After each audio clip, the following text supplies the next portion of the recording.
मेरी मम्मा के ऊपर कूद डाला था, फिर उनको चाचा मारा था, फिर लाइटर से आग लगा दी गई। 2016 में निक्की विपिन से शादी करती है, वो भी लव मैरिज। जी हाँ, ये बच्चा जो आपने शुरू में सुना, ये निक्की और विपिन का बच्चा है।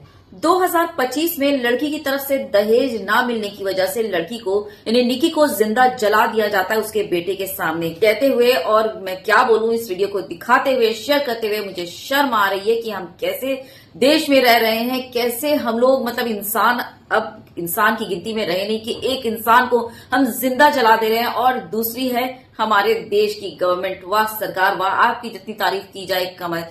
दरअसल कसूर हमारा ही है कि हम ऐसी गवर्नमेंट को चुनते हैं वोट देकर। कसूर हमारा ही हुआ ना, है ना। निक्की को जब अस्पताल ले जाया गया तो अधमरी हालत में ऑलरेडी वो थी और अस्पताल में ही निक्की अपना दम तोड़ देती है, क्योंकि वहां पर लैक ऑफ फैसिलिटी और लैक ऑफ रिस्पॉन्सिबिलिटी। ये जो हॉस्पिटल में लैक ऑफ फैसिलिटी और लैक ऑफ रिस्पॉन्सिबिलिटी, ये किसकी वजह से है? जाहिर सी बात है हमारी सरकार की वजह से। अगर हमारी सरकार इस तरफ ध्यान देती, वोट बैंकिंग के अलावा अगर इस तरफ भी ध्यान देती, तो शायद कहीं ना कहीं निक्की बच सकती थी, है ना। लेकिन ये जो है ना, क्या बोलूं, आप समझ ही रहे हैं सब कुछ। मैं क्या इस बारे में बोलूं। तो पूछ रही हूं कि क्या निक्की को इंसाफ मिलेगा? अरे छोड़ो इंसाफ, ये बेटी बचाओ जो है ना, ये सिर्फ जो है एक नारा है, इसके अलावा और कुछ नहीं है ना। हाँ, तो इस नारे को लेकर के जो है वो बड़ा जो है एडवर्टीजमेंट करना था और होर्डिंग्स वगैरह बनाने थे, और उस होर्डिंग और एडवर्टीजमेंट के जो पैसे थे झोली में भरने थे। इसके अलावा और कुछ नहीं। कितनी हमारे देश की बेटियां सुरक्षित हैं और जो है हिफाजत में हैं, ये हम सभी जानते हैं, हमारे सामने है। दूसरा, ये तो हो गया गवर्नमेंट। अब आते हैं अपने ऊपर, यानी कि हम पेरेंट्स, है ना।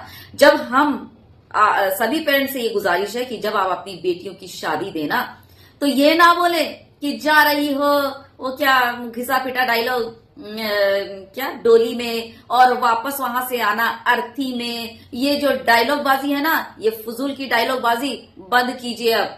तो अब जब अपनी बेटी की शादी करें ना, तो उसे ये मशवरा दें, उसे ये जो है ना बोलकर भेजें, बेटा तुमको भेज रहा हूं एक इंसान के साथ। जब तक वो इंसान है उसके साथ रहना, लेकिन जिस दिन वो ये इंसान जो है वो जानवर बन जाए, दरिंदा बन जाए, उस दिन फौरन के फौरन उसी वक्त उस घर को छोड़कर और उस आदमी को लात मारकर उसके मुंह में फौरन मेरे घर चला आना।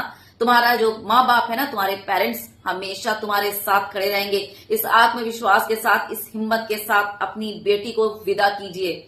बेटियां आज के दौर में डरती हैं कि अगर वापस चले जाएंगे तो समाज क्या कहेगा, और दूसरी बात, खुद के अपने माँ बाप जो है ना, वो उसे कबूल नहीं करते, वो उससे ताने देते हैं।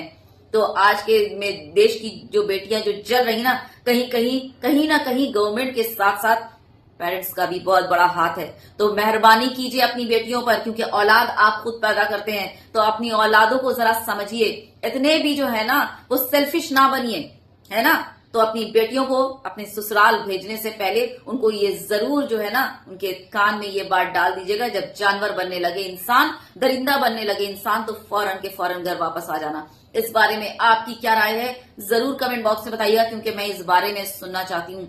आए दिन कुछ ना कुछ वाकयात और आए दिन कुछ ना कुछ इस तरह के हादसा आ रहे हैं, है ना। तो बस क्या बोलूं, शेयर कीजिएगा ज्यादा से ज्यादा, ताकि ज्यादा से ज्यादा लोगों तक मेरा ये मैसेज पहुंचे। मैं चाहती हूं कि ये मैसेज ज्यादा लोगों तक पहुंचे।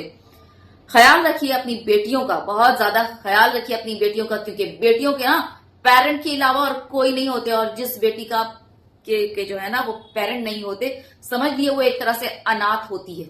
अनाथ, समझ रहे हैं ना। जी हाँ, शेयर कर दीजिएगा। अल्लाह हाफिज।